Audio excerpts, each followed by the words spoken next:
This is another damn podcast about digital asset management. I'm Henrik Gyor. Today we're speaking with David Riecks. David, how are you? I'm doing great. How are you doing?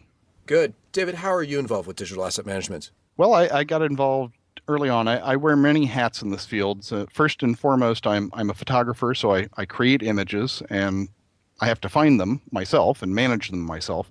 As a result of that, I started way back in the film era and scanning film and things like that. And in the early 90s, found myself putting images into image databases and learning that there were these things like IPTC, which I had no idea what the acronym meant at that time. And based upon some of my early work with that and my controlled vocabulary site, ended up getting involved in metadata standards work. What do you refer to when you mean metadata standards? Can you clarify that? Well, there are a whole number of them. I mean, when I'm explaining it to photographers and designers and people that are working with image databases, if they ever use Photoshop, I say, well, when you open up that file info box in Photoshop, which many of them are aware of, I say, do you think that's just a single standard? And it's amazing how many people think it is. And actually, I guess it's a great kudo to Adobe because they managed to make it look so seamless. But there's actually like 4 or 5 different metadata standards that are being implemented underneath the covers there. The primary one and the oldest one for images is something called the International Press Telecommunications Council, or IPTC standard. Started out in the 90s, it was an older binary form. Now it's been morphed into this XMP way of storing it. So now it's called the IPTC core, and there's even a newer version or a compendium or add-on to it called the IPTC extension. And then you've got other things like the newest one is called Plus, which is the picture licensing universal system. I'm involved with a number of these working groups. Got involved with something called Idea Alliance early on, working on their DISC, digital image submission criteria working group, and then got involved with this remapping of the binary IPTC to IPTC core, and also serve with Plus as well. So I'm kind of right in the thick of metadata standards and trying to basically move those forward so that you've got a place to put all the data in your images. I mean, from a photographer standpoint, that was one thing I always found frustrating, was if there was some kind of information that I thought should go with a file, but there wasn't a specific place to put it, then you've got to figure out another way to store that data either internally or externally. And in the metadata standards, if you can get it incorporated so it's part of the standard, then you don't have to figure out a kludgy way to get around it. What is controlled vocabulary, and why is it important to DAM? Controlled vocabulary is a defined term, has to do with digital asset management. I also manage a website called Controlled Vocabulary. It's controlledvocabulary.com, and there's lots of information about controlled vocabularies, examples, how to implement it, especially in an image database. But from my standpoint, controlled vocabulary is all about making images discoverable. What you want to do is make your database easier to search. There's many ways to describe concepts, and drawing all these terms together under a single word or phrase makes it easier to search that. But what that usually means is you've also got to find other synonyms or other words that kind of mean the same thing and tie those to them. I work with a lot of photographers, and one of the things that you could easily ask them is ask them to find a specific image in their database. They can do it in seconds. If you ask them, could you hand that database off to somebody else and have them find it? It would probably not happen because they have specific words that they have in mind. They see a certain kind of subject, and they may have very specific terms that they use to describe those things, and other people may or may not be able to use those same terms, or they may use a very, very specific term but then not use broader terms. Like, for instance, they might use something like the word dog, and they might put dog in as a keyword, but they might not put pet or even animal. And so some people may be looking more generically.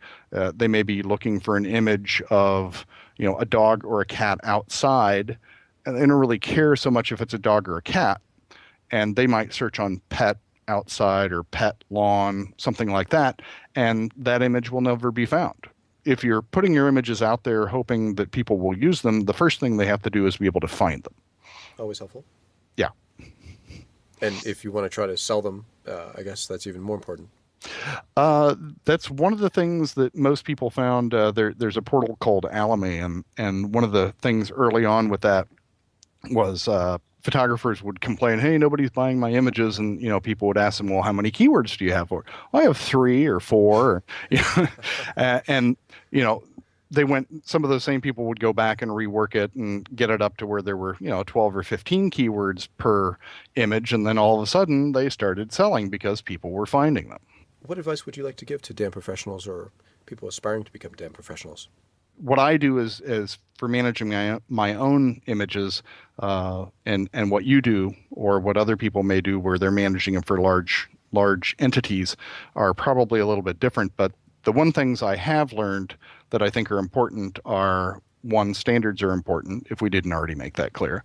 But in addition to standards, there's also this concept called interoperability. And this can come back to bite you if you're not careful, because you may be doing something that you think is based on standards and doing it in the standard way, but then all of a sudden you move those images over to a different digital asset management program and none of your descriptions are showing up, or none of your keywords show up, or there's parts of your data missing.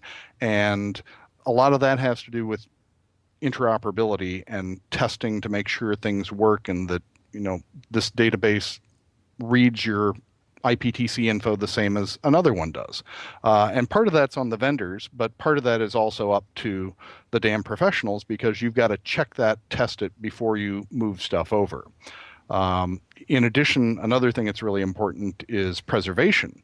If you've spent the time to embed this information into your images, or you use a enterprise DAM and write the information back to the image files, and then you put those out there in social media sites or share them with other people, it's important to know that that information is going to still be there when you go back to look for it. Some of the social media sites, people are probably familiar with Facebook, but they may not be aware that when you upload an image to Facebook, it makes a smaller version of it and removes all of your embedded metadata. So there's no EXIF, no IPTC, no plus, no anything. So if somebody else downloads that image from Facebook, they're going to have, unless they made a note where it came from, they're going to have no idea where it came from. And that can lead to problems. Yep, but sounds like it. Yeah, and just I'm a big advocate of doing your homework, because I prefer to do something once and be done with it rather than to keep go back and fixing it all the time. That just seems rather inefficient.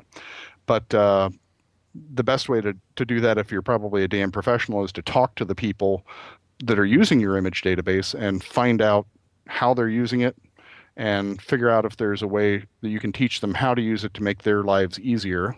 It's amazing. With most databases, I find people will, 9 times out of 10, will do a single word search just using the quick search, and many of them aren't even aware that there is an advanced search or an advanced find. And once they learn that, I'm like, all of a sudden they can go from pages of images that are not necessarily pertinent to their search and just weed them out and get it down to a very small number that they can look through very quickly. Well, thank you, David. Thank you as well. For more on digital asset management, log on to anotherDAMblog.com. Thanks again.